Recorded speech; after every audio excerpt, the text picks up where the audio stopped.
అమ్మా, ఈరోజు ఇంట్లో ఎంత కమ్మటి వాసన వస్తోంది. శారదా, నువ్వు కొత్తగా ఏదైనా స్వీట్లు చేస్తున్నావా? ఈయనకి అంతా మర్చిపోవడం అలవాటే. నా పేరు చెప్పి తన క్రెడిట్ లాగేసుకుంటాడు. మామగారు, ఇదిగో నేను తయారు చేస్తున్నాను మా కళ్యాణి స్వీట్స్ కోసం. అయ్యో, నువ్వు మళ్ళీ కొత్త వ్యాపకం మొదలుపెట్టావా? అది చాలా మంచి విషయం. శారదా, నీ కోడల్ని చూసి నేర్చుకో. నేర్చుకోవడమా? ఆమె అన్నీ రహస్యంగా చేస్తుంటే నేను ఎలా నేర్చుకోవాలి? లేదు మావగారు, ఇది నా వ్యాపకం కాదు, నా వ్యాపారం.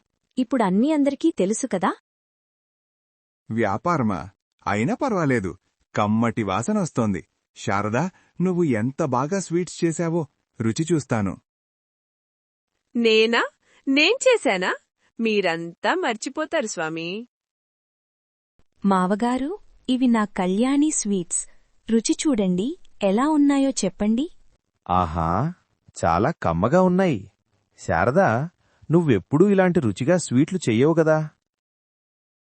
నాకు కోపం వస్తోంది. నా కళ్ల ముందు ఈయన ఇలా మాట్లాడితే ఎలా? నా కడుపు మండిపోతోంది.